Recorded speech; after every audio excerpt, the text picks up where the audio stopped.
Muito boa noite, família iluminada. Tudo bem com vocês? É a luz no comando. Boa noite para todo mundo que saiu da live lá do Conexão, que a gente fez agora às 20 do Brasil e está somando aqui. Graças pela companhia, graças pela conexão. Eu vou já pedir para vocês, que são meus irmãos e minhas irmãs maravilhosos, dá um compartilhar aí e deixa o seu like, para a gente chamar mais irmãos e mais irmãs para assistirem essa live aqui, potente, poderosa. E com um homem bonito, viu? Eu vou te falar que o cara é bonito. Além de inteligente, em primeiro lugar, espiritualizado, ele ainda é bonito, gente. Para com isso. Vamos chamar o pessoal para vir ver essa live agora mesmo? Eu vou deixar aqui para quem não tem. Esses são os outros canais para vocês depois irem lá. Essa live com o Fernando Avance do Metacosmo foi maravilhosa no Conexão. Depois você vai e se inscreve lá. E nos Arquétipos Gabriela Quintela, que eu vou também amanhã fazer uma live lá, tá bom? E se você não está ainda aqui na nossa família, senta o dedinho aqui, se inscreve no canal. Eu vou mandar um beijo para o Clube de Membros. Graças pelo apoio, pelo carinho, eu amo vocês demais. Um beijo para o pessoal do Telegram. E vamos nessa, vamos chamar o Paulo e começar a nossa live aqui maravilhosa. Muito boa noite, Paulo Gustavo Tavares. Mais uma vez, bem-vindo à nossa casa. Boa noite, Gabriela. Boa noite a todo mundo que está conectado com a gente nesse momento. Gabriela, para mim, uma satisfação estar aqui novamente. É sempre muito agradável para mim poder compartilhar um pouco dos conteúdos que eu venho colhendo e vivenciando ao longo das últimas décadas na minha vida. E hoje, não diferente das outras vezes, minha intenção é poder ser útil a alguém. Se for útil a alguém, até o final, maravilha. Se não for útil, está tudo bem também. E a todas as pessoas que forem me ouvir ao longo dessa conversa que nós vamos ter, fica aqui o conselho de sempre para que todo mundo se mantenha com a lanterna da prudência acesa, porque não é porque alguém vem à internet, num canal, e fala uma série de coisas a respeito de espiritualidade, expansão de consciência, evolução espiritual, etc., que isso é necessariamente real ou verdadeiro, posto que todo e qualquer ser humano é falho, todo e qualquer ser humano tem deficiência natural de compreensão. Depois a gente vai falar um pouco sobre compreensão, se vocês quiserem, e, portanto, nós podemos errar bastante. E podemos não, nós erramos bastante. Então não é diferente comigo, obviamente não é diferente com a Gabriela, não é diferente com ninguém. Então, que vocês tomem cada um dos comentários que eu fizer ao longo da live, como diz um grande amigo meu, como sementes para reflexão. Plante essa semente, cultive essa semente, faça a mente refletir e absorva o que for útil. Porque, como dizia o Paulo de Tarso, ao tempo das suas cartas, tudo nos é lícito, porém nem tudo convém. Então, assim, a gente pode tudo, a gente pode absorver tudo, mas nem todo conhecimento ou toda informação convém a nós, a nossa mente, a nossa vida, e, portanto, reiterando o que eu falei, sempre com a luz acesa da prudência aqui. Tá? E dito isso, eu fico aqui à disposição para a gente tratar do assunto a escola de deuses. O que será essa escola de deuses, afinal, né? Somos nós maravilhosos. Bom, posso seguir em frente? Falar sobre o assunto ou você quer... Não? Ah, Mas tá. você está escutando? Você tem o meu áudio aí? Não, né? Estou te escutando. Ah, tá bem. Tá bom o áudio, né? Tá dando para ouvir, sim. Bom, gente, existe algo que nosso querido Jesus falou há 2000 anos. Uma frase especificamente registrada nos evangelhos canônicos, posto que existem outros tantos evangelhos que não são canônicos, não foram canonizados pela igreja, apenas 4, e num desses evangelhos consta uma frase que até hoje não foi tão bem compreendida, ou ela foi compreendida com as limitações do viés religioso, de interpretação, da teologia, etc., que é aquela célebre frase, vós sois deuses. E Jesus acrescenta, mas podeis fazer o que eu faço, eu, Jesus, faço, e ainda muito mais. Mas se a gente só se ativer à primeira parte da frase, vós sois deuses, o que será que Jesus quis dizer com vós sois deuses?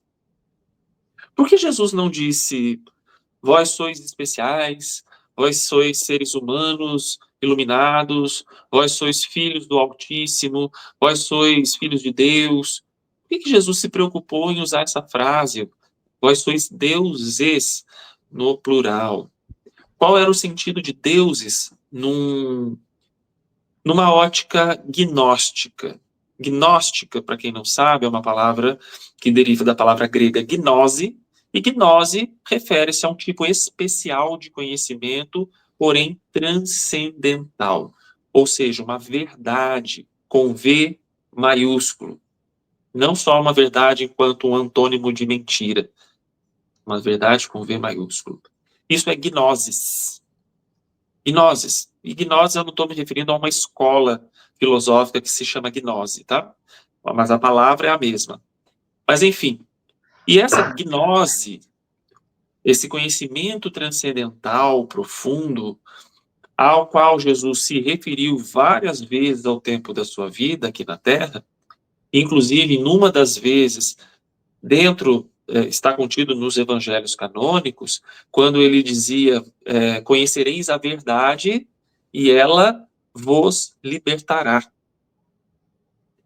A gente aplica essa frase, essa segunda frase que eu estou me referindo, de qualquer maneira, ao bel prazer. Você vê políticos usando isso na tribuna, você vê pastores, padres, você vê pai, mãe, filho. Conhecereis a verdade, ela vos libertará. Ou seja, a gente usa para qualquer tipo de verdade, mas no sentido do antônimo de mentira, ou seja, uma oposição à mentira. No entanto, o mestre Jesus, ele não se ocuparia de falar sobre trivialidades ao tempo de vida que ele tem, lembrando que o que nós conhecemos praticamente da atuação de Jesus na Terra foi um período pequeno de apenas 3 anos de vida pública que ele teve. E nesses 3 anos, ele ensinou uma série de coisas. E as palavras de um mestre, como é o caso dele, não são palavras triviais, no sentido de banais. Elas sempre encerram um conhecimento muito mais profundo, às vezes até mesmo codificado.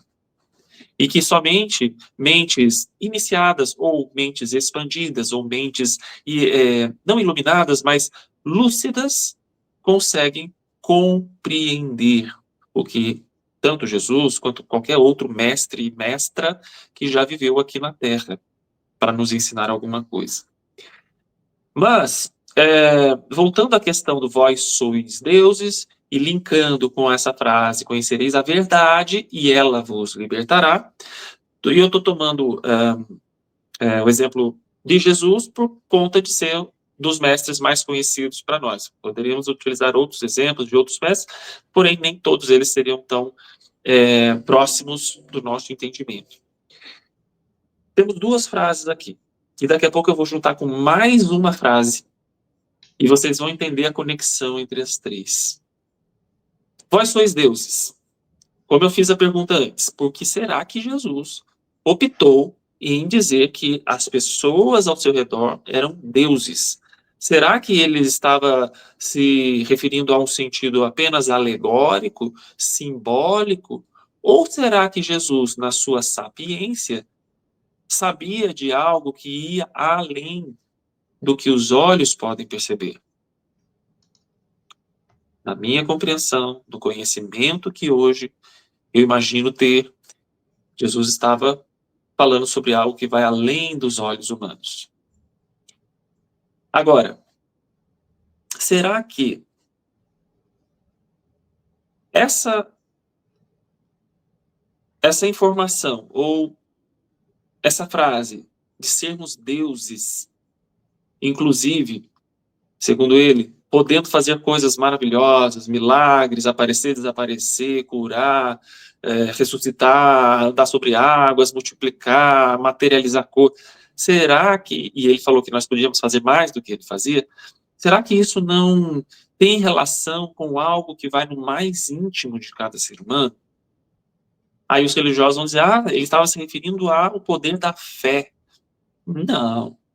Seria muito pouco Jesus estar se referindo a isso, utilizando o termo deuses, no plural. Ao tempo de Jesus, lembrando que Jesus nasceu entre os judeus. Os judeus que estão atrelados à história de Moisés. Portanto, os judeus seguiram tudo o que Moisés produziu em termos de os 10 mandamentos e todos os mandamentos, melhor dizendo, todas as ordens que o Deus Jeová ou Javé deu a ele. E Moisés fez uma das coisas que hoje a gente também não compreende muito bem, que é a questão do monoteísmo. Até então, até Moisés, nós temos um culto múltiplo a diversos deuses no passado. Tinha Deus para todo gosto, tinha Deus para toda e qualquer situação, tinha Deus para qualquer tipo de problema, tinha um Deus, com todos os tipos de nomes, para todos os povos, etc. E Moisés, ele não instituiu o monoteísmo, como os religiosos, na sua grande maioria, entendem. Moisés instituiu sob a ordem desse ser que foi considerado Deus, uma coisa chamada monolatrismo, que é o quê? O culto a somente um dos deuses, que no caso seria esse Jeová, ou Yahvé, que é o Deus do Antigo Testamento bíblico. A partir de então, todos os hebreus judeus viriam a cultuar só um Deus, e não os vários deuses que existiam àquele tempo. Então Paulo está dizendo que existiam vários deuses. Não é que existiam vários deuses, existem vários seres que no passado foram chamados de deuses. Porém, aqui a gente incorre em mais um erro, que sempre foi o erro que a gente cometeu, chamar esses seres de deuses. Porque entendam o seguinte, para nós humanos que estamos limitados em termos de conhecimento sobre o que se passa em outras faixas de realidade, outras dimensões, em outros mundos desse universo, qualquer coisa que se diferencie um pouco ou muito da condição humana, a gente sempre foi logo chamando de Deus. Bastava alguém ter um superpoder de levitar, isso é um Deus. Bastava alguém ter uma forma que não era a forma humana, pegando carona aí nas mitologias do passado, não só de um povo, de diversos povos, bastava alguém aparecer com 2 cabeças, 4 braços, gigantes, voando, sei lá, é um Deus. É um Deus. Só que isso é muito incorreto. A gente já vai voltar para a questão da verdade, da gnose, da parte de deuses, no que Jesus se referia. Mas isso é muito incorreto, é muita ignorância da nossa parte chamar qualquer ser diferente do ser humano de um Deus. Isso era o comum. Isso era o mais comum, tá? Por isso que todos os povos da humanidade no passado tinham cultos a diversos deuses. Adoravam a diversos deuses. Reverenciavam, faziam sacrifícios a diversos deuses. Porque existiam seus deuses de preferência. Na verdade, eram os deuses regentes de determinadas regiões do planeta Terra. Só que esses deuses, entre aspas, não são deuses. São só seres não humanos que viviam no passado, ainda existem, só que com uma atuação menor ou menos explícita aos nossos olhos, mas ainda atuam. Alguns deles ainda são cultuados, não como deuses, mas como entidades ou divindades ou algo do tipo. Podemos pegar o exemplo, por exemplo, dos orixás. Essas figuras dos orixás, no passado, eles eram chamados de deuses. Então você teria, vou pegar um exemplo bem superficial, você teria ali o deus Xangô, você teria um deus Ogum, você teria qualquer um dos orixás seria considerado no passado deuses.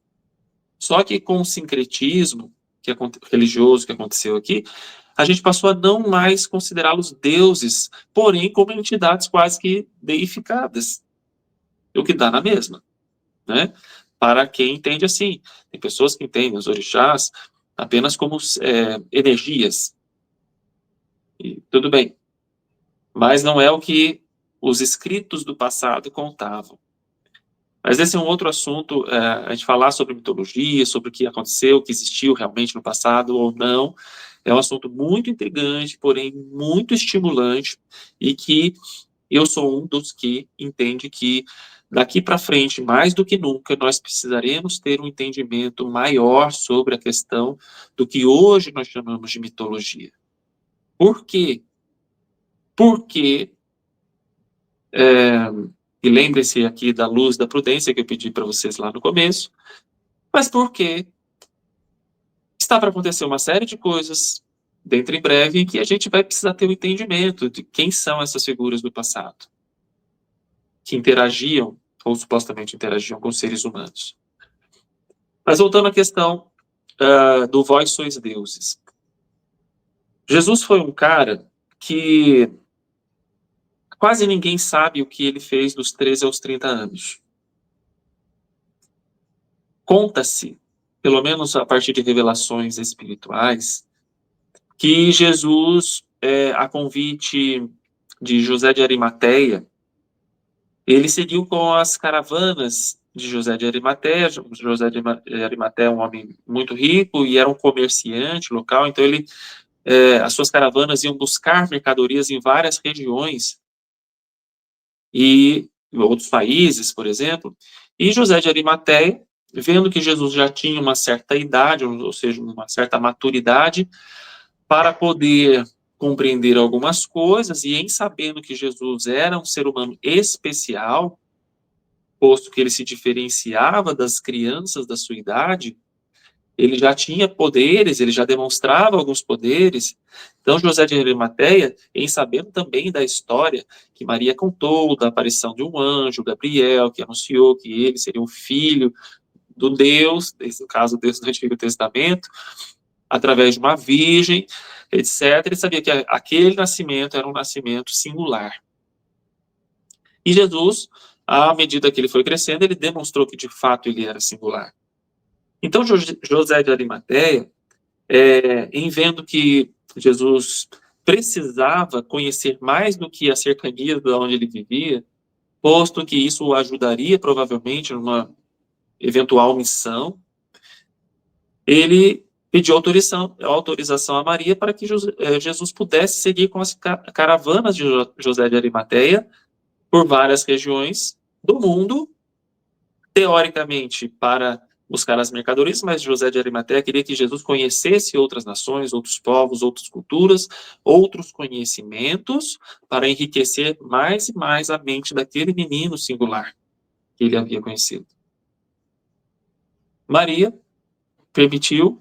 Na época, o irmão de Jesus já tinha uma idade que poderia ajudar Maria com os negócios de José, que já havia morrido até então, naquele momento. Jesus foi. E Jesus viajou por vários lugares. Vários lugares. Índia, Turquia, eu não saberia dizer todos os países que Jesus foi, mas ele viajou por vários lugares, conheceu culturas com conhecimentos ancestrais, conhecimentos muito antigos, milenares, como, por exemplo, as culturas do Oriente, no caso, Índia, Tibete, e voltou depois de um tempo, já tendo uma série de noções profundas. Inclusive, Jesus, o jovem Jesus, ele foi reconhecido em alguns lugares como um avatar, como no caso da Índia. Jesus passou pela Índia, e lá ele foi reverenciado como um avatar, posto que era inequívoco as características, as marcas, os feitos de Jesus. Tanto é que ele foi solicitado que ele até permanecesse na Índia. Ele se recusou, mas disse que enviaria um outro em nome dele. Esse outro teria sido um irmão de Jesus.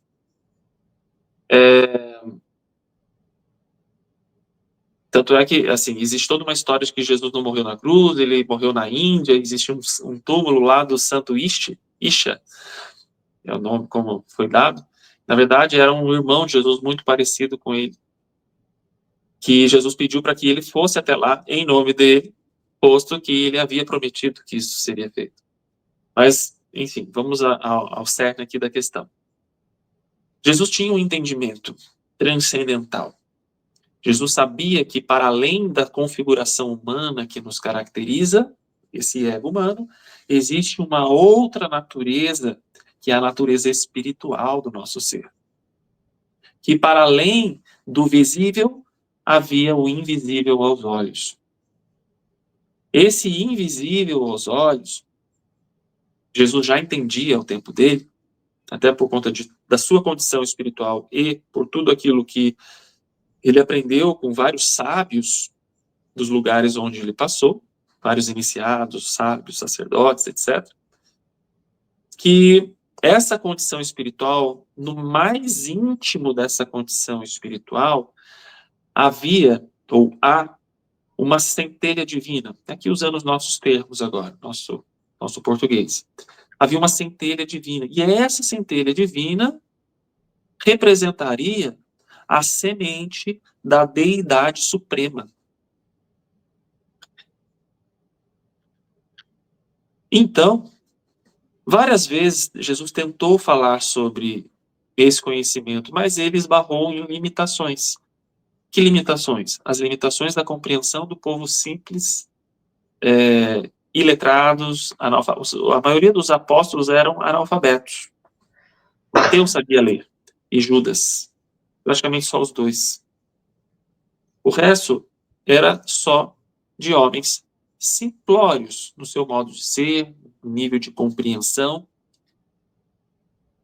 Mas Jesus não conseguiu. Mas Jesus conseguiu falar desses assuntos mais profundos com um grupo de seguidores dele, que não eram apóstolos, eram discípulos. Vamos fazer uma diferenciação entre apóstolos e discípulos. Apóstolos eram 12, discípulos eram em torno de uns 100 que o seguiam.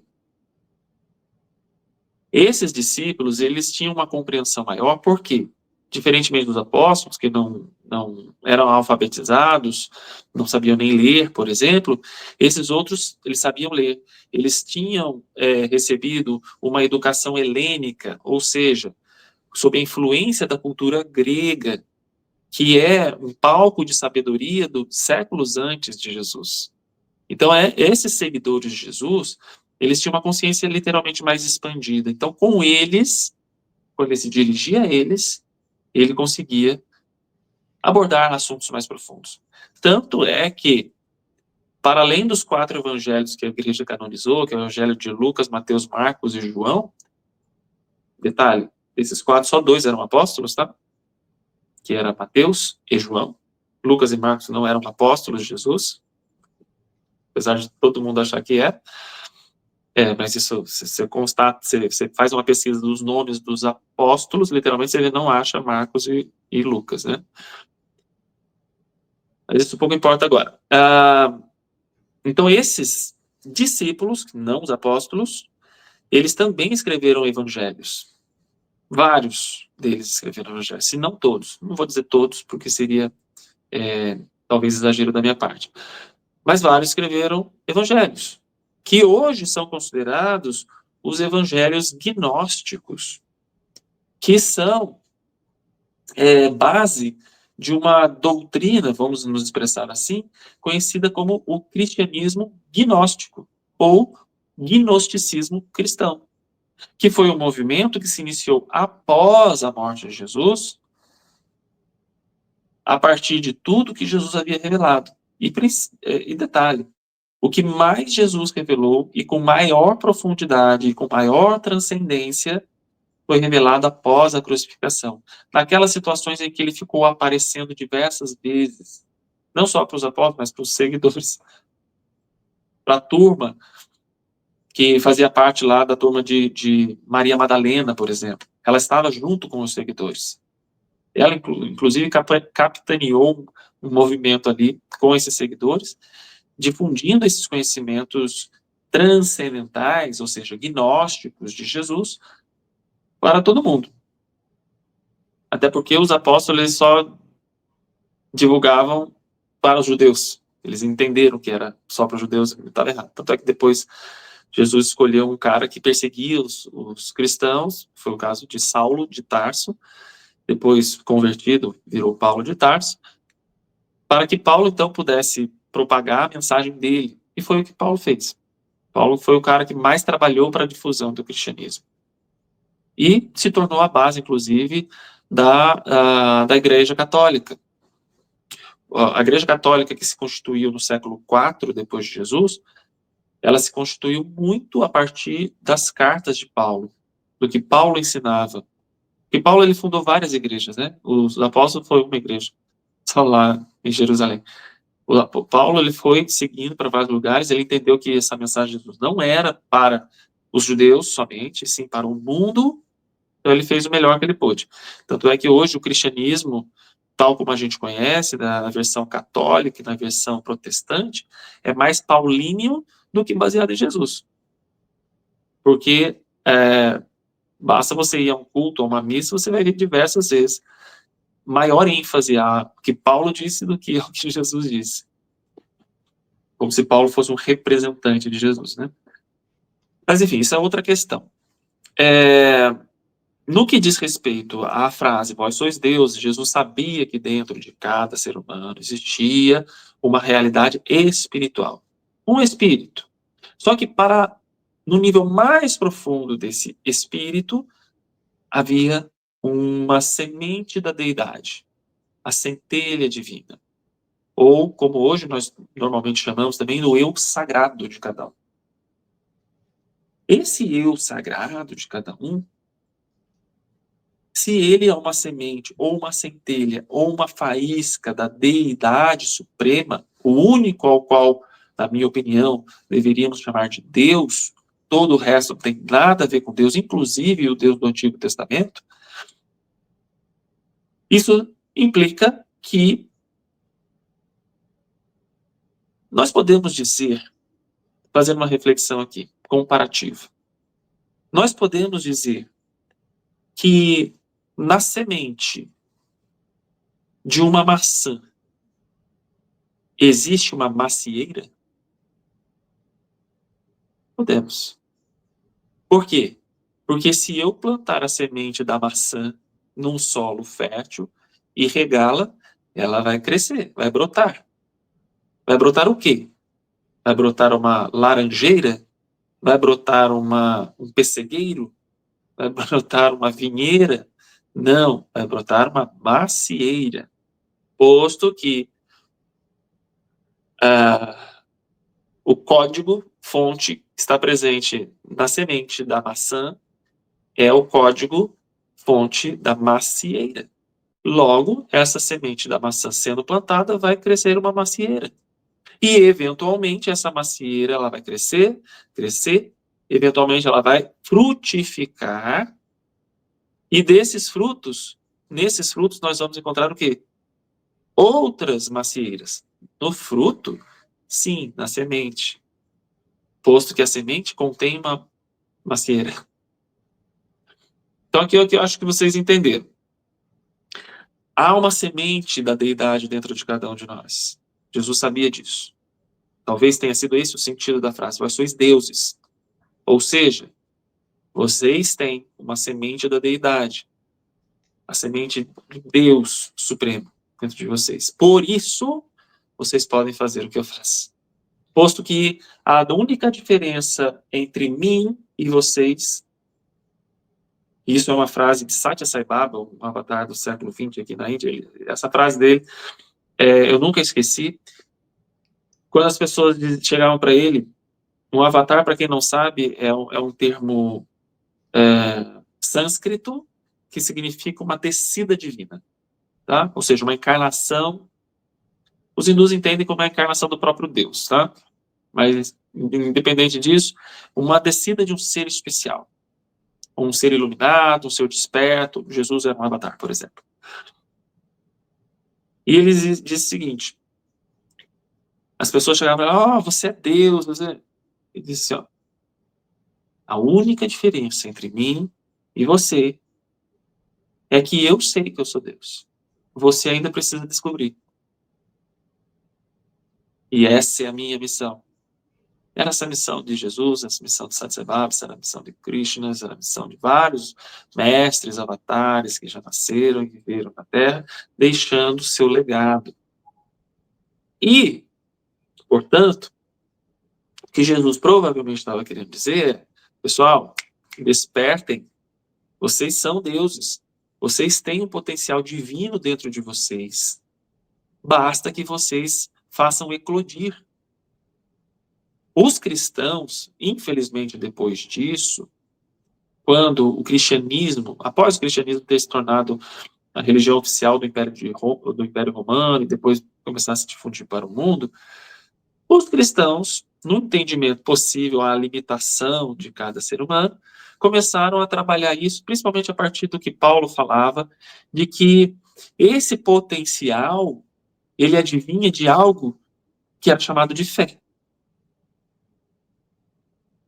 Só que esse tipo de compreensão, desculpe a expressão, mas ferrou com o nosso entendimento espiritual da profundidade dos ensinamentos de Jesus, porque hoje a maioria dos cristãos entende que a única coisa que eu preciso ter, ou a coisa mais importante que eu preciso ter, é fé. Qual que é o problema disso? É que o entendimento do que significa fé, na ótica comum, é que basta que eu acredite que Deus cuida de mim, que Jesus está comigo, que não vai me deixar cair, que vai me curar, que aquilo. Ou seja, eu transfiro ou terceirizo a responsabilidade pelo meu destino e pelo que me vai ou não acontecer para terceiros. Que terceiros? A Deus, Jesus, Maria, Santo X, Y, Z. E a gente nunca, ou na maioria dos casos, não faz eclodir do mais íntimo do nosso ser o potencial que nós estamos esperando vir de fora. Só que o problema é que a fé da gente, a fé dos religiosos no geral, é tão forte que ela consegue manter a mente sob o efeito da esperança, sob o efeito da ilusão, por mais evidências que nós tenhamos de que nada daquilo que a gente acredita que vai acontecer, aconteça. Que tudo aquilo que a gente acredita, sem evidências de que aquilo que a gente quer que aconteça, vai acontecer ou acontece. Por exemplo,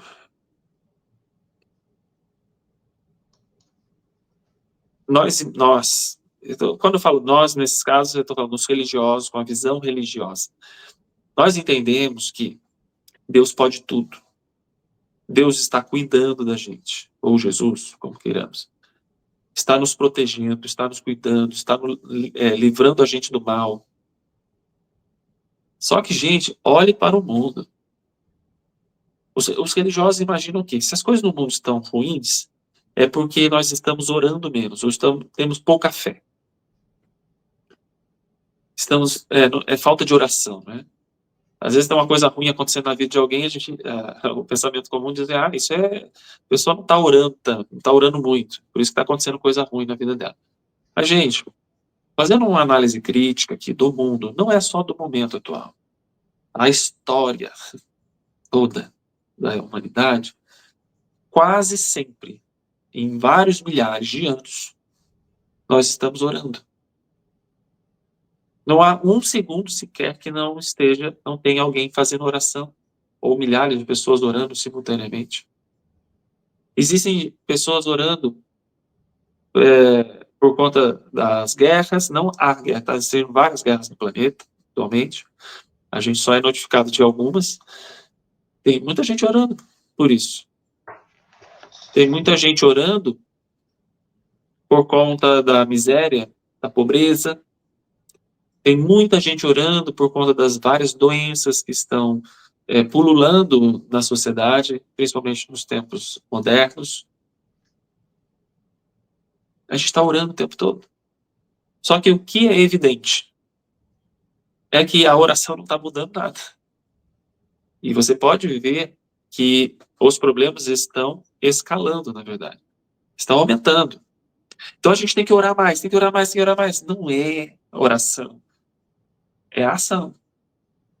Enquanto o ser humano ele depositar as suas esperanças e expectativas na fé, posto que ele aprendeu que se ele tiver fé suficiente, se ele acreditar em Deus e aceitar Jesus e isso, assim, as coisas vão se resolver, a gente não vai fazer nada.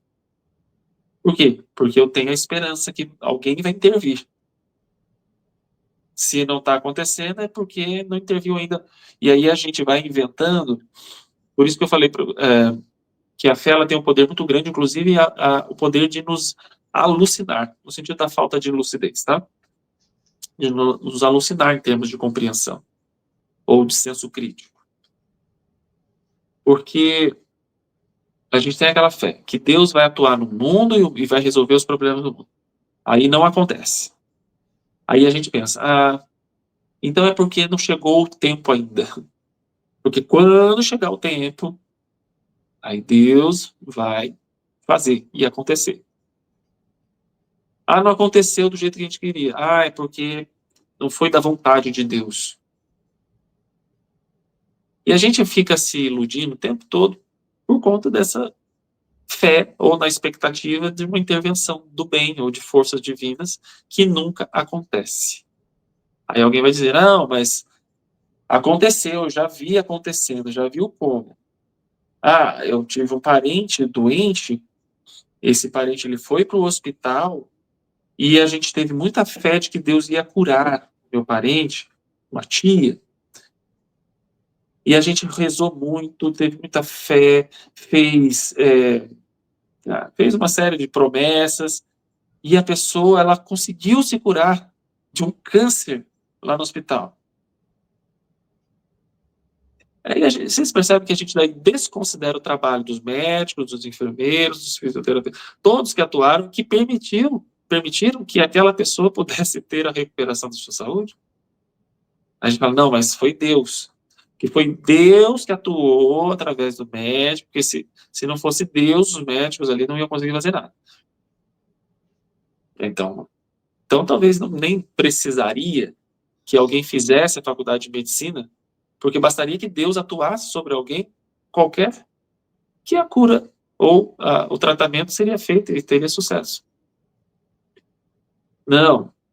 Aí a gente vai inventando uma série de, desculpem, bobagens, alucinações. Por quê? Porque a gente tem que manter o entendimento que nós recebemos dos nossos pais, dos nossos avós, dos nossos ancestrais todos. E isso nos faz refletir seriamente e questionar, salvo o respeito que a gente tem que ter pelo que muitas religiões fizeram, mas retirando todo o bem possível de ser percebido que as religiões fizeram, mas tudo isso que a gente está refletindo me faz questionar sobre qual é a validade ou quanto, de fato, as religiões promoveram o progresso da consciência humana. O que é o progresso da consciência humana? É fazer com que o ser humano se torne adulto, maduro, psicológica, intelectual e espiritualmente maduro. Mais precisamente, a expressão ideal aqui para a gente usar é fazer com que o ser humano se emancipe, para que ele possa, então, nessa emancipação da consciência, compreender que ele é o agente do seu próprio destino. E que se ele não fizer algo, nada acontecerá. Mesmo que Deus exista, que Jesus exista, que Nossa Senhora exista e que Espíritos XYZ existam, se o ser humano não fizer, nada acontecerá. Outra coisa, algo que a gente precisa ter sempre em mente é: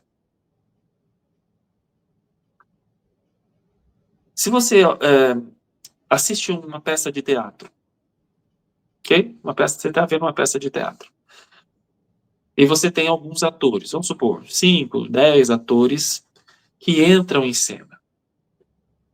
Ora entra um, ora entra outro, ora entra 2, 3, etc. O palco é o que está visível ao público que o assiste. E o público vê o quê? Os atores. O público não vê os funcionários que estão nos bastidores. Maquiadores, o pessoal que cuida lá das roupas, o cara que dá o comando lá para a cortina abrir, o cara da iluminação. O público não vê esse pessoal. Vê os atores. Agora, será que se os atores não entrarem no palco, a peça vai acontecer? Não. A peça ela só acontece se os atores entrarem em cena e atuarem. Então basta que os atores subam no palco que a peça vai acontecer. Não. Por quê? Se 1, 2, 3 atores entrarem no palco, mas eles não falam, eles não fazem porque esqueceram o texto e ficam nervosos, não sabem o que fazer, vai acontecer a peça? Não vai. Os atores estão no palco, mas não vai acontecer peça. Logo, os atores têm que lembrar o texto, atuarem, encenarem, para que a peça encante o público, ou seja, satisfaça aquilo que o público foi ali assistir. Mas os funcionários dos bastidores não são conhecidos. Nem as pessoas que assistem a peça às vezes nem sabem que existem funcionários nos bastidores. Mas existem. Esses funcionários não podem fazer a peça teatral acontecer. Não podem, porque eles só estão atrás das cortinas, da parte de trás do palco. Eles só atuam nos bastidores. O que eles podem fazer? Eles podem, quando o ator ainda não entrou em cena, ou quando o ator sai para depois entrar novamente, eles podem ler, troca a roupa do ator, refaz a maquiagem, revisa rapidamente o texto, caso o ator esteja com dificuldade. Isso eles podem fazer. Influenciar os atores. Mas são os atores quem fazem a peça acontecer. Por que eu estou falando de palco, de atores, de peça, de teatro e tal? Por quê? Eu estou fazendo um paralelo com o que acontece aqui na Terra. A vida na Terra é um teatro. Ou, melhor dizendo, a Terra, planeta, é um palco. Os atores somos nós que aqui chegamos. Mas como assim? Essa entrada, na referência que eu fiz ao teatro, de fato, essa entrada no palco é o nascimento do ser humano. A hora que o nosso nascimento acontece, opa, entramos no palco. Agora a gente tem que atuar. Só que a gente tem um problema que os atores numa peça de teatro, literalmente, não têm. Nós, que eu falo aqui, é o nosso espírito, tá? E isso aqui que nasceu, de fato, é um corpo somente. É um veículo através do qual o espírito, que é o verdadeiro ator, quase que é o verdadeiro ator, é uma mistura, o se utiliza para poder atuar no palco. Muito bem.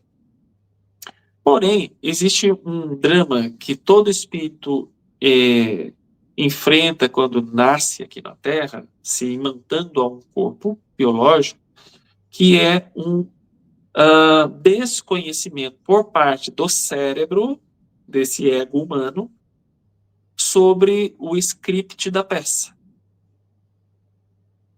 E aí você vê, do mesmo jeito que um ator que esqueceu o texto, ele fica tentando improvisar e fala e erra e prejudica a cena do outro ator, etc. e tal, que tem que se virar nos 30. Isso é o que acontece com os seres humanos. A gente surge na Terra e há eu não vou falar um esquecimento, existe um desconhecimento. Porque quando a gente nasce na Terra, primeiro, na primeira parte da vida, nós somos por instinto. A nossa vida ali ela é regida pelo instinto, 100%. Gradualmente, nós vamos sendo influenciados por outras faculdades mentais, né, emocionais, etc. E, eventualmente, já somos parcialmente influenciados pelo espírito que nos anima, que é quando as nossas características espirituais começam a se expressar, ou pelo menos uma parte delas. Acontece que o espírito, que querendo ou não, ele está nos bastidores da peça, posto que quem está no palco são esses egos, essa condição humana, minha, sua. O espírito, o máximo que ele pode fazer é tentar influenciar esse ego humano, a partir de intuições, de ideias, de vontades, que podem ou não imprimirem no cérebro. A maior parte não se imprime no cérebro. Logo, a maior parte não influencia a condição humana. Por que que não influencia? Se o espírito, o eu espiritual de cada um, está tentando dirigir esse ego. Porque existem limitações no próprio aparelho cerebral, que é um aparelho de natureza animal. A outra condição, a outra parte do nosso eu, que é o eu espiritual, tem natureza espiritual, imaterial, imortal, completamente diferente, portanto, dessa condição biológica que a gente tem. E é o que muita gente não entende. Muita gente acha que basta que o espírito encarne ou se imante ao corpo, que ele vai conseguir se manifestar na sua real condição, com os seus conhecimentos, com suas habilidades. Não é assim que funciona. Nenhum espírito tem essa facilidade. E eu posso dizer que nem mesmo o espírito dos avatares. Posto que o corpo biológico é uma barreira, é uma limitação, que impede, em muitos casos, totalmente a execução do que a gente chama de programação encarnatória do espírito. Porém, por conta disso, exatamente por conta desse contexto que eu estou explicando, é que de tempos em tempos nascem seres muito especiais, almas já iluminadas, já muito evoluídas na Terra, para poder relembrar, ou melhor dizendo, para fazer com que essa condição humana, biológica, que, como eu disse, é uma barreira para o espírito, possa, então, se tornar mais permeável à influência do eu espiritual. Eu poderia dizer aqui, para fazer relembrar quem de fato nós somos por dentro. Talvez isso facilitaria o entendimento. Eu vou usar assim, então, para facilitar. Então, essas mentes iluminadas, homens, mulheres, que nascem aqui periodicamente, eles vêm relembrar o ser humano da sua real condição. Qual? A espiritual. Sim, mas principalmente a sua condição divina. Ah, então eles vieram fazer isso? Uma parte da missão dessas figuras é essa. Tem outras? Tem outras, mas não vou falar hoje aqui, porque o assunto seria muito contundente. No entanto, bastaria a gente entender só isso. Mas entender mesmo, não é só dizer que entendeu, ou só acreditar, ou só dizer que acha que é isso. É entender que por trás de cada pensamento, por trás das emoções, para além do corpo, para além das sensações, existe o verdadeiro eu que vive em nós. É o eu divino. E que existe um jeito de você se alinhar com esse eu divino, ou acessá-lo.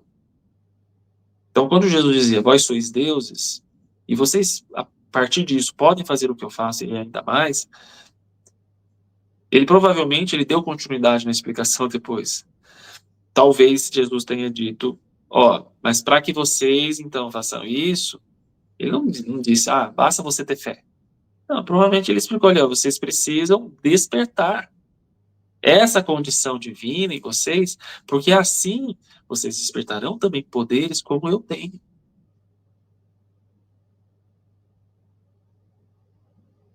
E aí sim, aí sim vocês vão entender a frase, vós sois deuses. Porque vocês se sentirão divinos. Uma vez que estarão alinhados e conectados com o eu mais profundo que existe em vocês.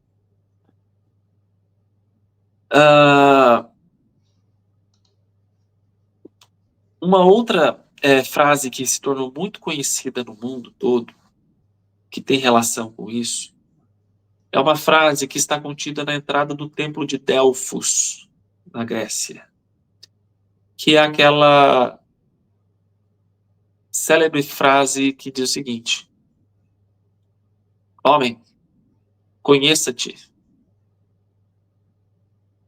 Essa frase não é só até o conheça-te, conheça-se a si mesmo.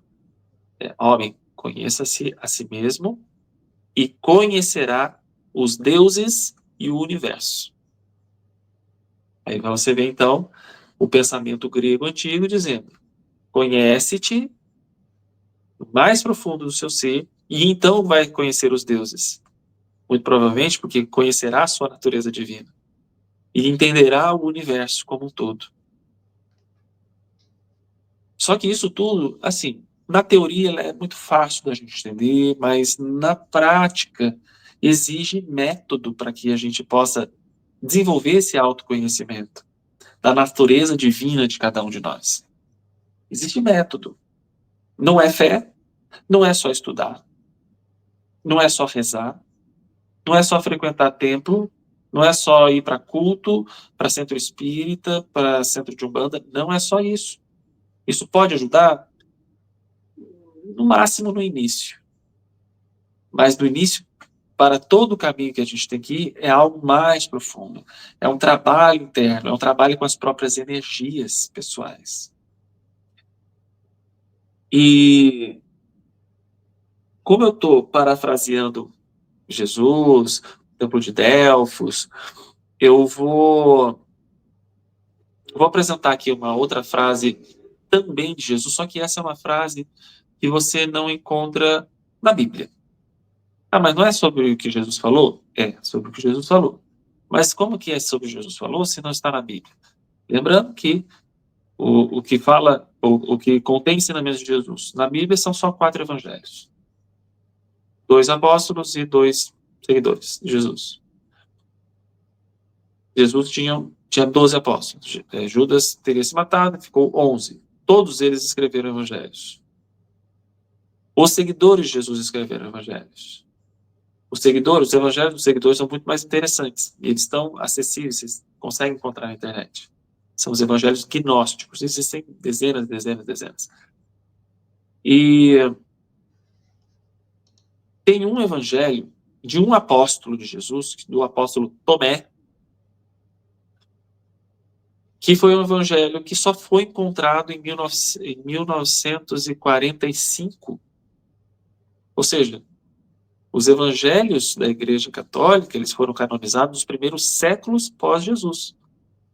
Eu estou falando do século passado aqui, século XX, quase na metade do século, foi encontrado um evangelho de um outro apóstolo, que até então não se tinha notícia. Foi encontrado no antigo cemitério egípcio, em Nag Hammadi. E o evangelho de Tomé é um evangelho de característica gnóstica. Ele contém um conhecimento mais transcendental, com um sentido mais transcendental. E logo no início do evangelho de Tomé, a gente tem uma frase que gera, assim como todas as frases do evangelho de Tomé geram muita reflexão e dúvidas, mas essa frase traz um enigma, uma contradição, aparente contradição, que é um sentido muito profundo. Eu vou comentar com vocês. Jesus começa falando o seguinte: aquele que busca a verdade, aquela verdade com V maiúsculo, aquele que busca a verdade jamais se detenha nessa busca, até que encontre. Porém, aí Jesus faz uma ressalva. Porém, quando encontrar, uma tradução diz, ficará perturbado. Uma outra tradução diz, ficará estupefato. Detalhe, Jesus não disse, ficará maravilhado. Ficará perturbado com o que você descobrir. E, após perturbado, ou estupefato, então vai se maravilhar. E agora, nesse estado, depois de se pacificar da perturbação, agora gera um encantamento, aí nesse estado reinará sobre o todo. Uma outra tradução diz, terá domínio sobre o universo. Olha que interessante essa frase. E foi escrito por um apóstolo, Tomé. Ah, mas será que é o evangelho de Tomé? É. Existem demonstrações ali dos estudos científicos daquele evangelho que de fato remete ao tempo de Jesus e que era de um dos... Tomé é o nome que se dá para Judas Dídimo Tomás. Tá? Daí ficou Tomé, o conhecimento que a gente tem do nome para o português é Tomé. Tá?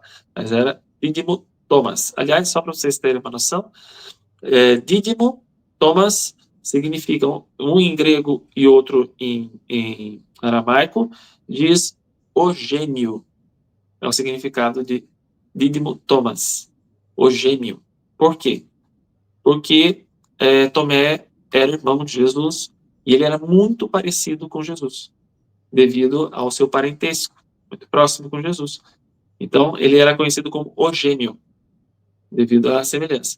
E muito provavelmente foi esse que foi sepultado lá na Índia, do Santo Isha, que está lá, que o pessoal diz que é Jesus, que morreu só lá na Índia e não lá na cruz.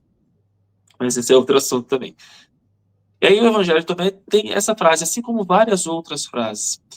Só que essa mostra o seguinte: você que busca a verdade, essa verdade é a verdade transcendental, é a gnose, não para, busca, busca, busca, busca, busca. Que detalhe, é algo que as religiões não nos incentivam.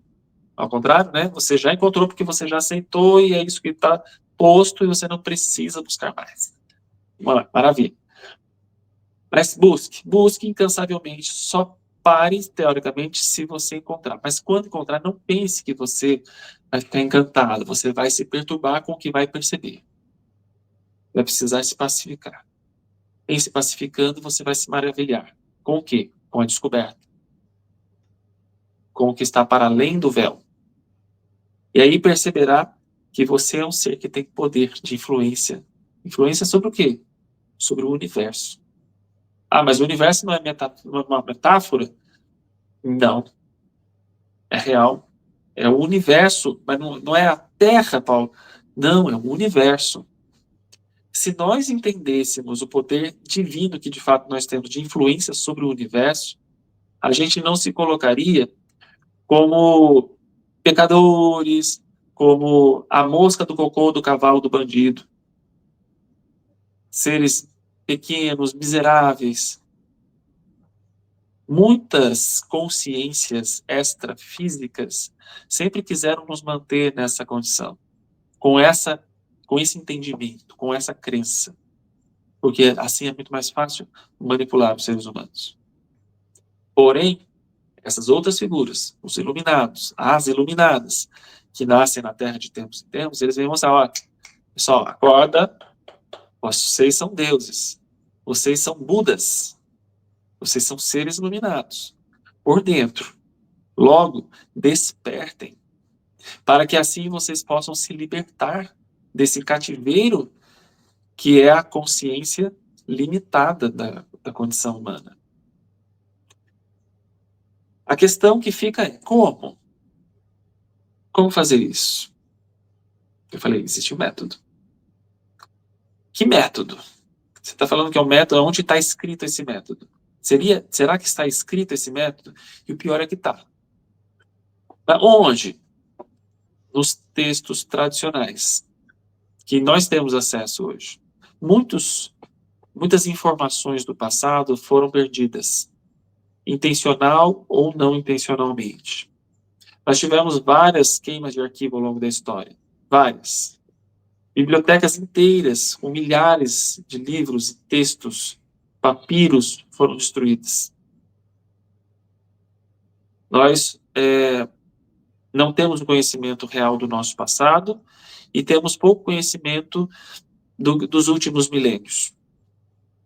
Mas mesmo o que nós temos hoje acesso, ainda temos acesso, às vezes até com um pouco de dificuldade, mas temos, já contém praticamente um manual de libertação espiritual. E eu digo isso por quê?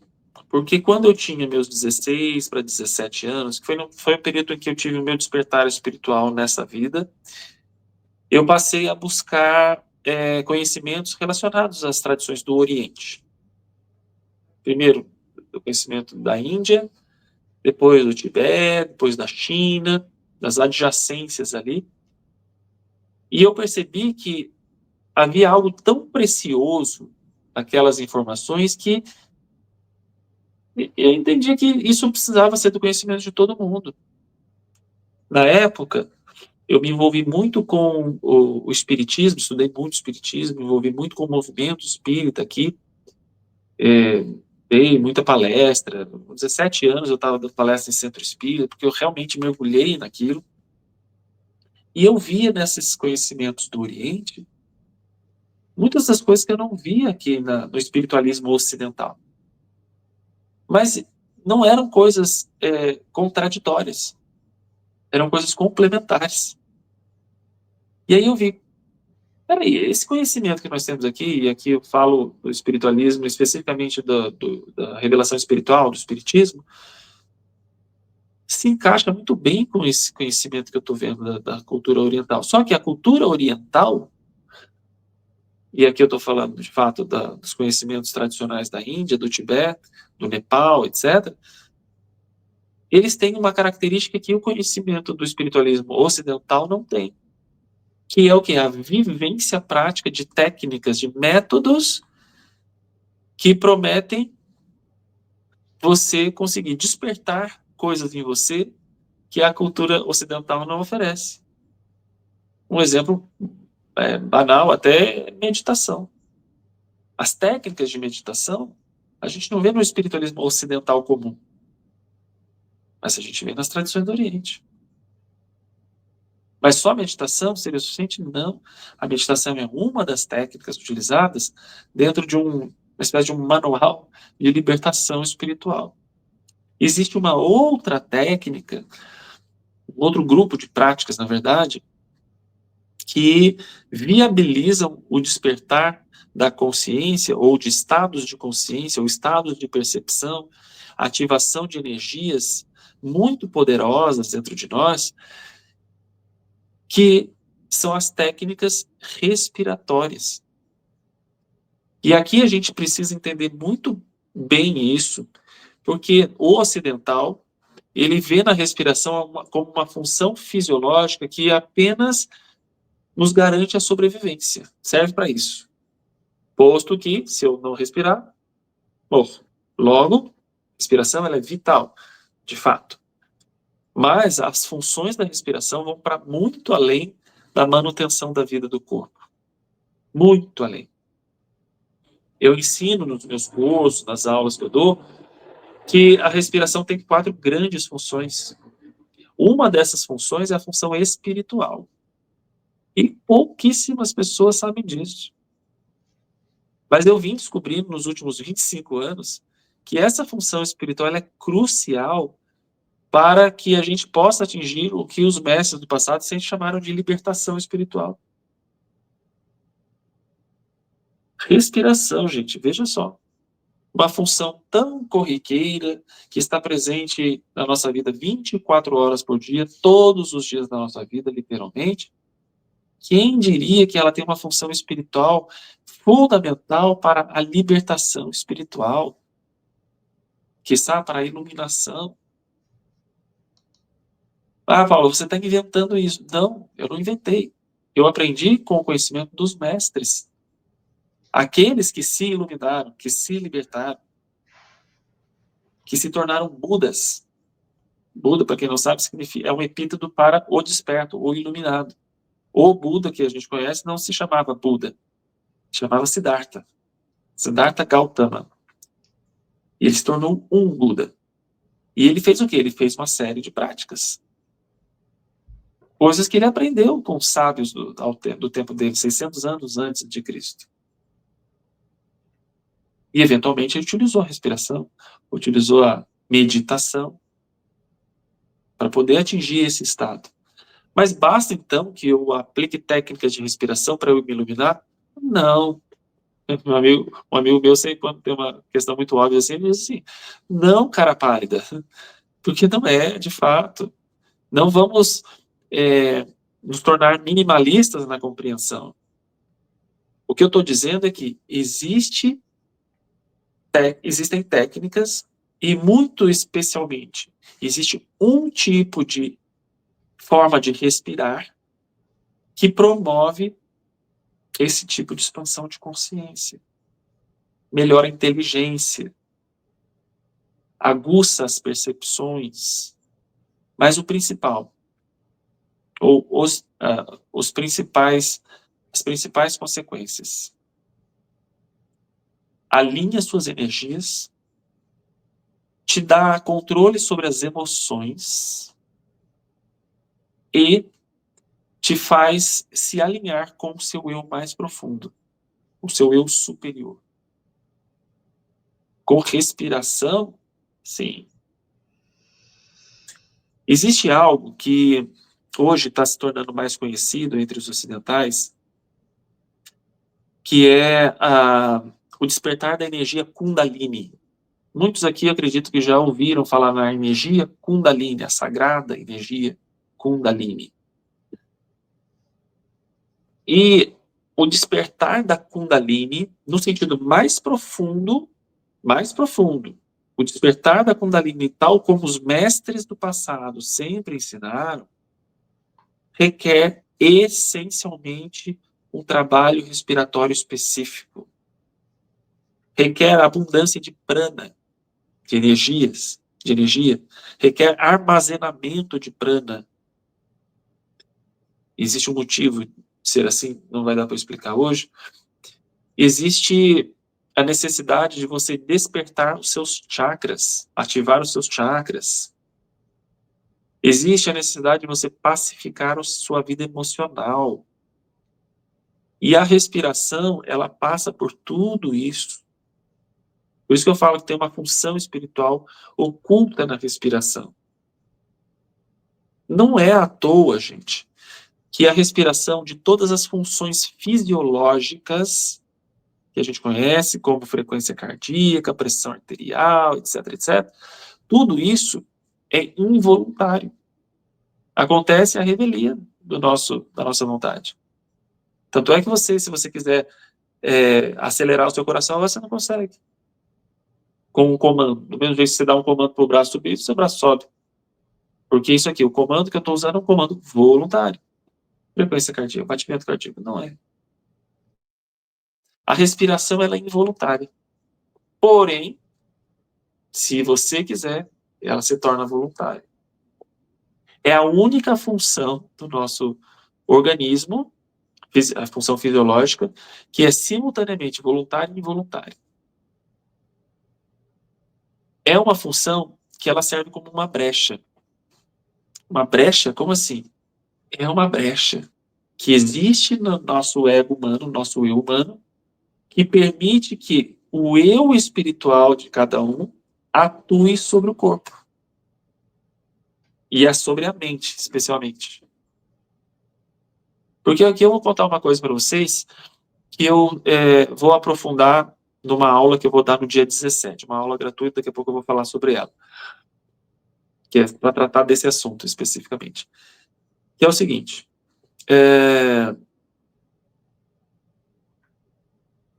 toda vez que você não presta atenção na sua respiração, ela vai acontecer. Ela vai acontecer numa média, hoje em dia, uma média de 15 a 17 vezes por minuto. A maioria de nós não presta atenção numa única respiração do dia. E nós temos uma média de 24 mil todos os dias. E a gente não sabe de nenhuma delas, na maioria dos casos. Agora que eu estou falando de respiração, todo mundo está prestando atenção. Então agora a gente está consciente.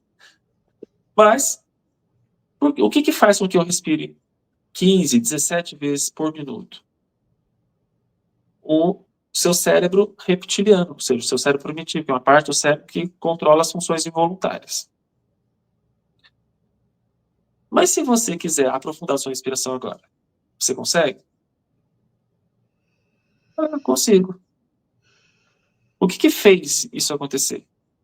Foi o seu corpo? Não. Foi o seu espírito.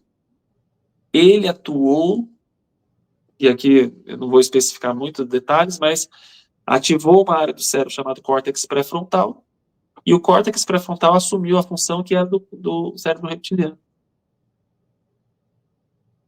Ele ignora o comando do cérebro reptiliano e atua, controlando a respiração. E esse controle segue os mesmos caminhos, por exemplo, dos músculos voluntários. Para que eu possa controlar a respiração. E detalhe, basta que eu faça isso. Por exemplo, tornar a minha respiração mais profunda e mais lenta, que imediatamente eu ativo uma parte do meu sistema nervoso chamado sistema nervoso autônomo parasimpático. Ninguém precisa guardar esse nome. A única coisa que você precisa entender é que existem dois ramos do sistema nervoso autônomo, ou seja, que eles atuam por si próprios, involuntariamente. Um é o chamado simpático, o outro é o parasimpático. O simpático é o que mantém a gente alerta, desperto. Quando muito ativo, a gente fica ansioso.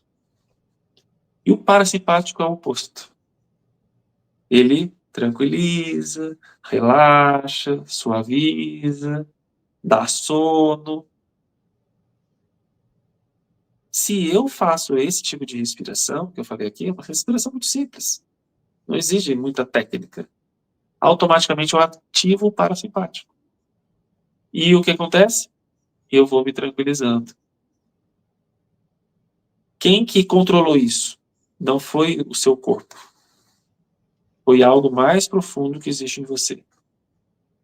Por isso que eu disse que é uma brecha que o espírito encontra para dirigir o ego humano no rumo da sua evolução, do seu equilíbrio, da sua harmonia, da sua produtividade em prol de si próprio, em prol do bem comum, em prol do bem do universo como um todo. Porque tem uma coisa, e por isso que eu enfatizei a questão da emoção, porque tem uma das coisas que são fundamentais para o que nós chamamos de autorrealização espiritual, que é um dos grandes objetivos da nossa vida, que é você se tornar soberano ou soberana sobre as próprias emoções. Quando a gente não faz nada, as emoções nos comandam. E detalhe, nós sentimos emoções 24 horas por dia. E são elas, não são as nossas ideias, não são os nossos pensamentos, são as emoções que nos fazem fazer, desculpem, nos fazem fazer merda na vida. E a gente faz muita merda na nossa vida. A gente estraga muita coisa, né? Na nossa vida, na vida dos outros, por causa do quê? Das emoções. Então, as emoções deveriam ser o foco do nosso trabalho interior. E elas são deixadas de lado. A gente fica mais preocupado com o intelecto, com os pensamentos, com ruminações, e pouco com as emoções. Mas parte do segredo para que um dia, eventualmente, a gente possa atingir a libertação espiritual é o controle das emoções. Controle saudável. Controle, às vezes, para algumas pessoas parece uma coisa meio rígida, meio severa. Não é controle nesse sentido. É o controle no sentido da administração sábia das próprias emoções. Você precisa ser soberano sobre as próprias emoções, senão as emoções vão te governar. E se as emoções governam você, pode ter certeza que você vai se machucar muito. Muito na vida. E vai machucar muita gente também. E não é algo que ninguém queira. Ninguém quer isso para si. Não quer para os outros também. O que mais a gente quer é a gente se livrar de toda dor, de toda angústia, de toda ansiedade, de todo estresse, de toda tristeza, de todo medo que estão presentes o tempo todo, tentando invadir nossa mente, nosso coração. A vida aqui, ela é complicada mesmo. É muito complicada. E eu posso dizer para vocês que vale muito a pena você aprender a utilizar a respiração, porque a respiração é o atalho mais seguro e mais rápido que a gente tem para o nosso equilíbrio. Tem nada mais rápido para o nosso equilíbrio emocional, mental. Ah, mas e a psicoterapia não ajuda? Claro que sim. É muito importante psicoterapia, a psicologia, a psicanálise, algumas terapias naturais, complementares, ditas alternativas, holísticas, são muito importantes. Mas elas não são tão rápidas quanto a respiração, em termos de efeito imediato. Se eu estou numa crise de ansiedade, não adianta eu ir para um consultório de um psicólogo, porque vai demorar até eu chegar no consultório, aí eu vou ter que contar o que está acontecendo para o psicólogo ir construindo ali uma estratégia de me ajudar. Mas e se eu souber respirar? E se eu souber técnicas de respiração que me acalmam em questão de 60 segundos? Será que não valeria a pena? Ah, mas aí não precisa ir no psicólogo? Não estou dizendo isso. Você pode ir, até porque se é uma crise recorrente, tem alguma coisa aí que precisa ser trabalhada. Mas você tem algo à sua disposição 24 horas por dia. No momento em que tem psicólogo acordado, trabalhando, no momento que não tem psicólogo acordado e trabalhando. E que está 100% por sua conta.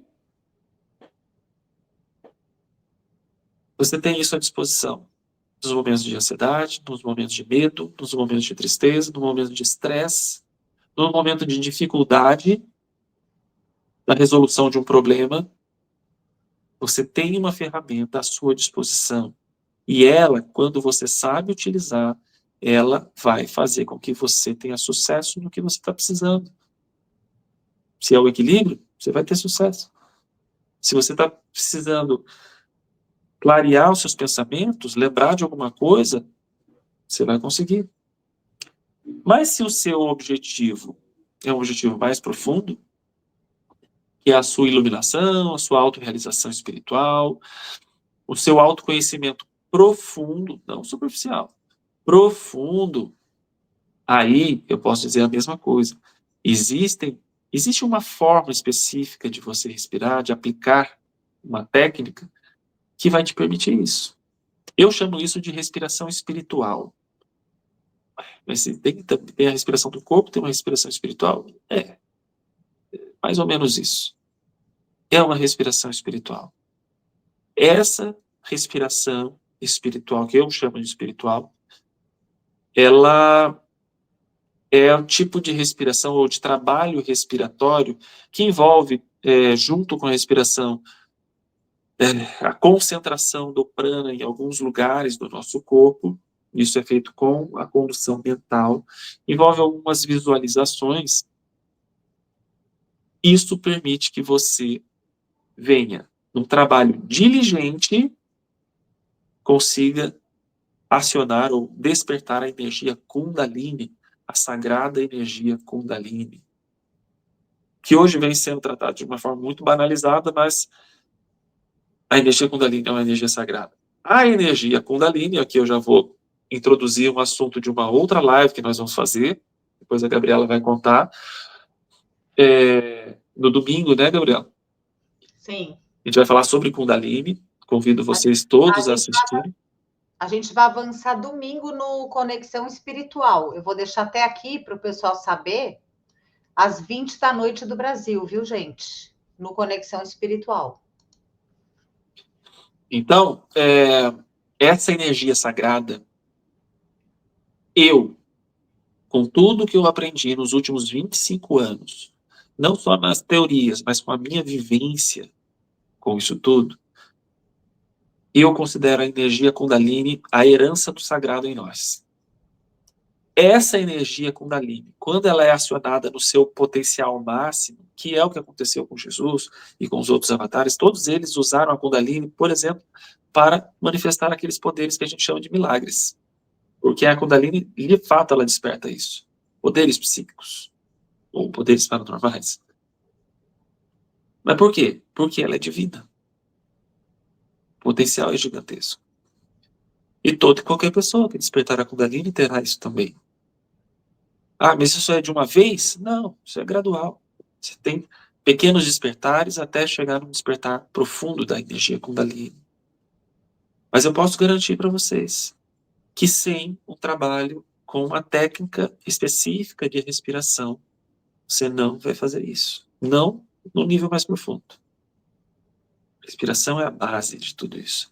Respiração, inclusive, eu posso dizer para vocês que é a base de todas as disciplinas espirituais ensinadas pelos mestres do passado. Até a meditação, até porque a meditação ela começa com respiração. Mas qual técnica? Não, às vezes é só a observação da respiração. Eventualmente tem técnicas que estão atreladas à meditação, técnicas de respiração. Mas sempre como base. Ah, mas eu quero ativar e despertar os meus chakras, para que eu viva em harmonia, em equilíbrio, com saúde, com equilíbrio emocional, mental. Respiração. Respiração, se você sabe utilizar algumas técnicas de respiração, você alinha os seus chakras naquele minuto. Não está exagerando, Paulo? Não estou, gente. Eu não estou por quê? Porque eu faço isso comigo, eu percebo esse alinhamento, e é o que os mestres sempre ensinaram. Eu, ao longo desse tempo, eu tive acesso a textos milenares que por muito tempo ficaram inacessíveis à maioria das pessoas. Geralmente era acessível só por monges, por iniciados, por escolas iniciáticas, por sacerdotes. Hoje a gente tem, se pesquisar muito, se aprofundar muito nesses estudos, você consegue. E esses textos milenares, eles contam como você pode usar a respiração, e aí a gente entende e como você pode usar a respiração para que você desperte os seus poderes interiores e venha a se libertar espiritualmente. Do quê? Do que nós, os budistas, chamam do ciclo de samsara, que é a roda dos sofrimentos, a roda dos nascimentos e mortes constantes, relacionadas ao karma, as encarnações relacionadas ao karma, ou promovidas pelo karma. Dá para se libertar disso? Dá. Mas onde é que a gente aprende isso? Bom, você pode ir em busca do que os mestres do passado ensinaram, em textos que são pouco acessíveis, mas se pesquisar muito consegue. ter a luz para compreender, que é uma outra parte, às vezes a gente lê uma coisa e não compreende. Pode ser extremamente profundo, mas a gente não compreende. Você tem que ter a luz para compreender, a luz mental para compreender e vivenciar. E eu não vou, talvez eu chame isso de privilégio, mas talvez não seja privilégio, mas eu vou dizer que eu tive o privilégio de conhecer muito disso, de conhecer esses textos antigos, de vivenciar essas práticas, muito especialmente da respiração, e ter resultados na minha vida que eu considero significativos em relação a tudo isso que eu estou falando. E eu percebi que muita coisa é difícil de compreender do que está escrito do passado. Muita coisa. E eu percebi que eu posso apresentar isso de uma forma um pouco mais digerida, mais facilmente digerível, né? Para as pessoas dos tempos modernos. E é por isso que eu tenho cursos sobre isso, eu tenho uma série de coisas, e eu vi que eu precisava atingir outras pessoas que não estão dentro dos meus cursos. Eu vou dizer pessoas comuns, todos nós somos comuns, né? Mas pessoas que até então não tiveram acesso a essa informação. E aqui eu peço a licença para você, Gabriela, para eu contar dessa aula que eu vou dar, que vai acontecer no dia 17.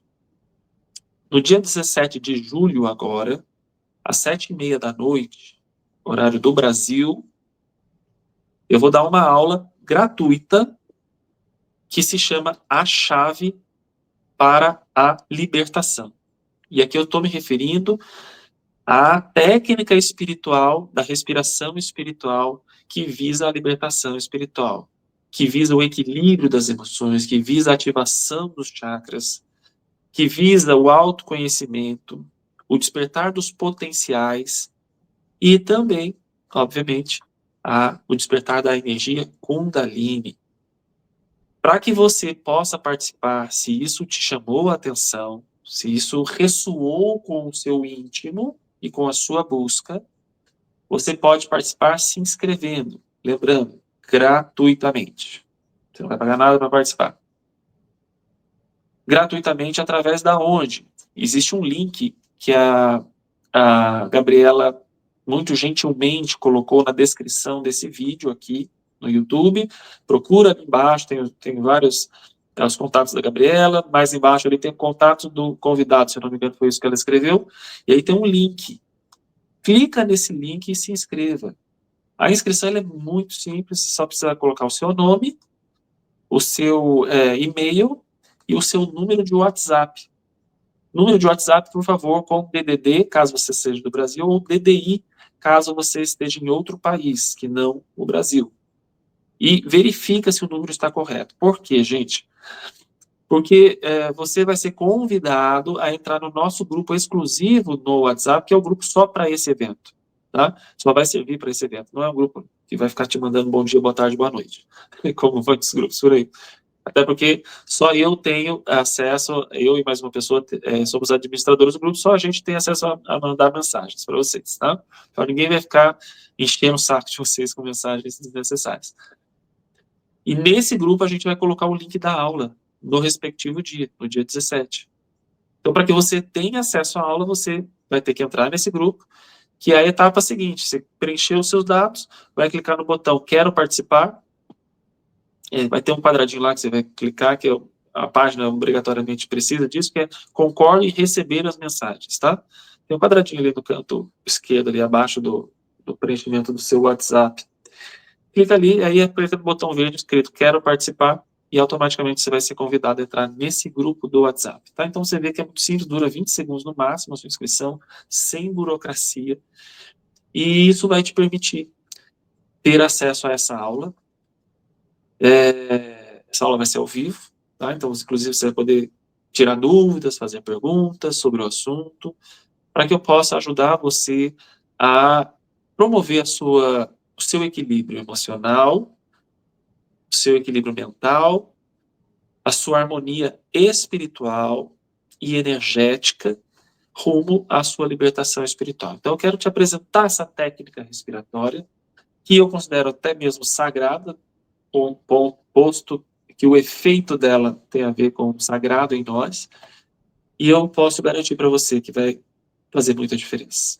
Inclusive, para muita gente, vai ser uma chave, literalmente, para a libertação. Totalmente. A chave que vai conectar aqui com a fechadura da nossa consciência.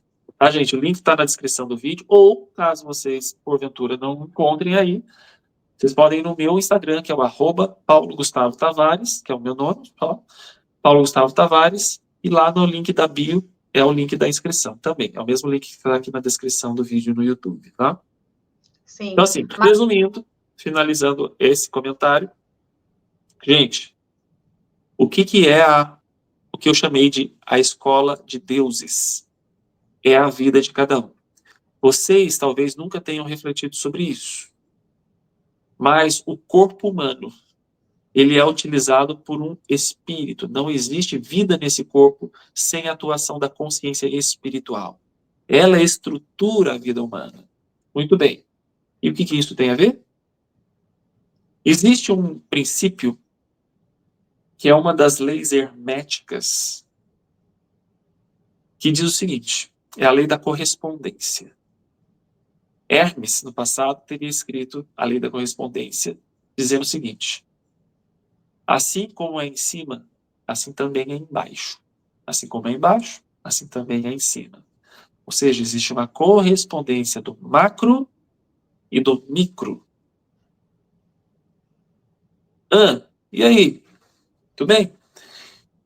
Nós existimos dentro de um universo, que não é um universo muito velho. Para nós, nosso tempo de vida é velho, porque ele tem quase 14 bilhões de anos. Mas vai viver uns 50, 100 bilhões de anos. E esse universo, composto por mais ou menos 400 bilhões de galáxias, cada galáxia com 100, 200, 300, 400 bilhões de estrelas, e cada uma das estrelas com 5, 10, 15, 20, 30, 40 planetas ao seu redor, e cada planeta com 1, 2, 3, 5, 10 satélites ou luas. Isso tudo compõe o que a gente chama de universo macrocósmico, o grande universo. No entanto, cada coisinha presente dentro desse universo, mais especificamente, cada vida presente nesse universo, a qual nós nos incluímos, nada mais representa do que um fractal do todo desse universo.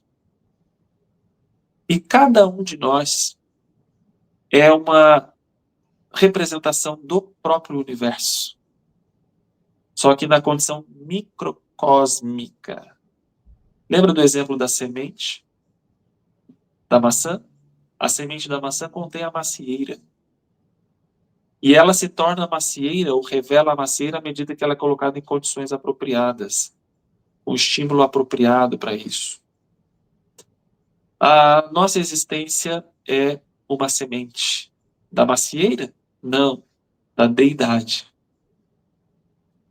Nós entendemos, ou entende-se, que esse universo ele contém um ser que o governa.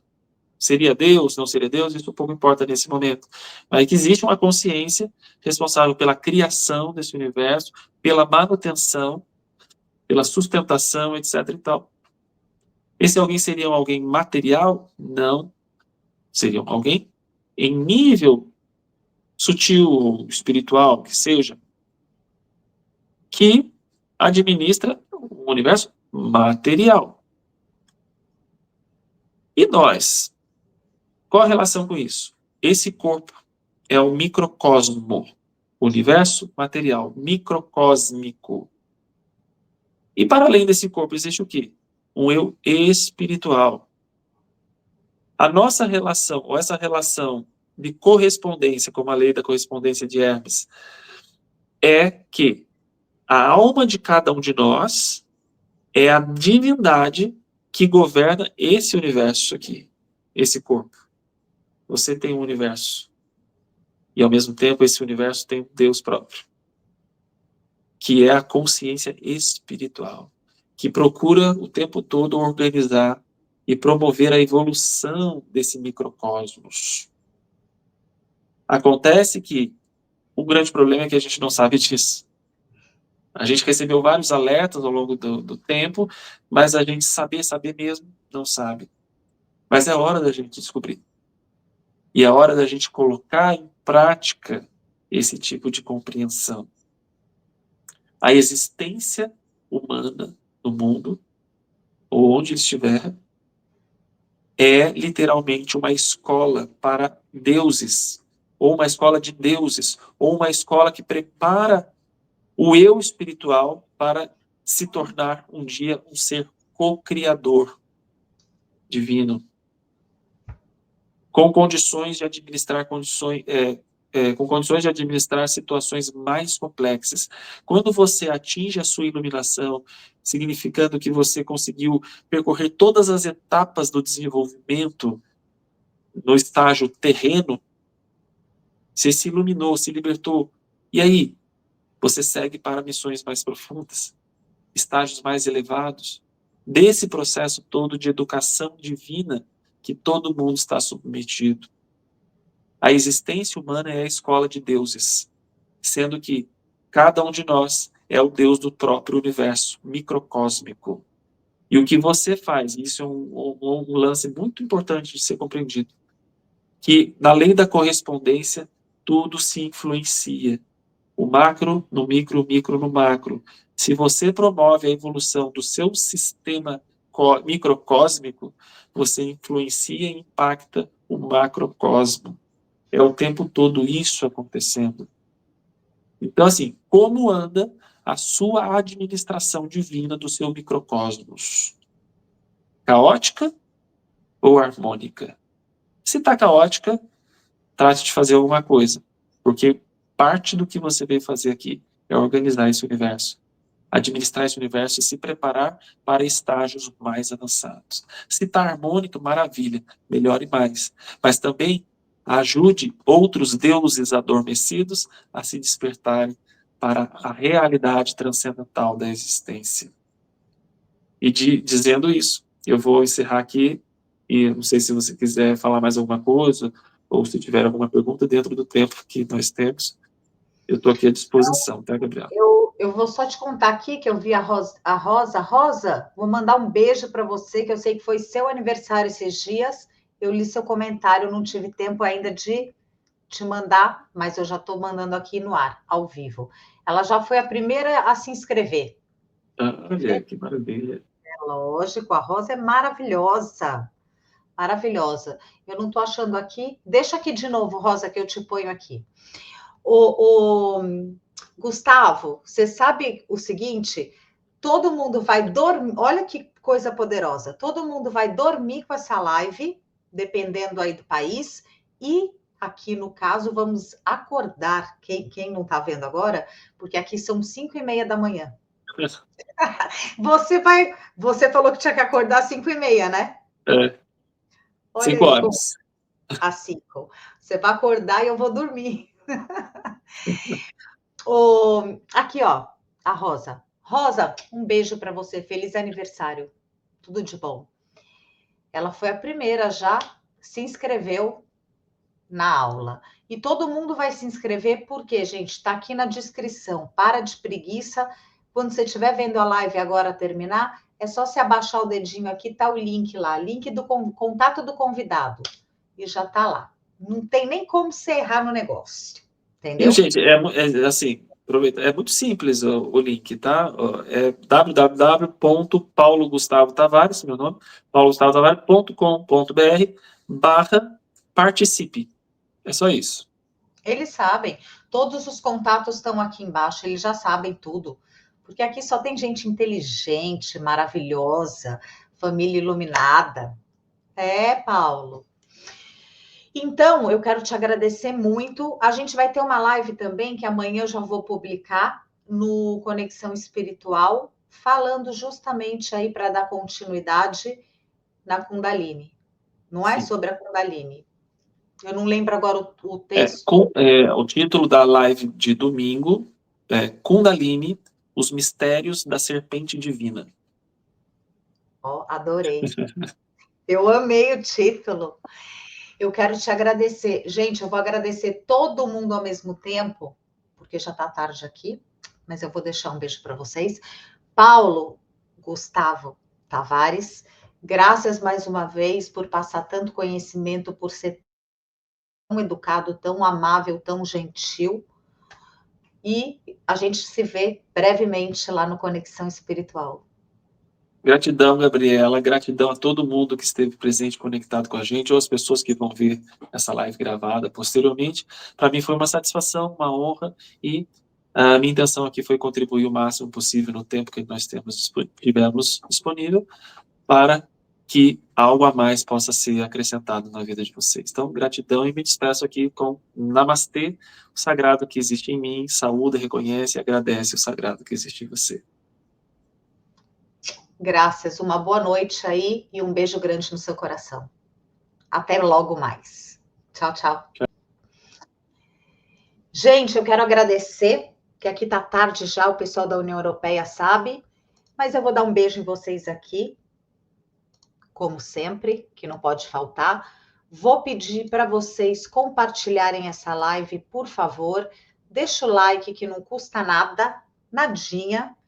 E cadê meu mano também? Aqui, ó, o mano.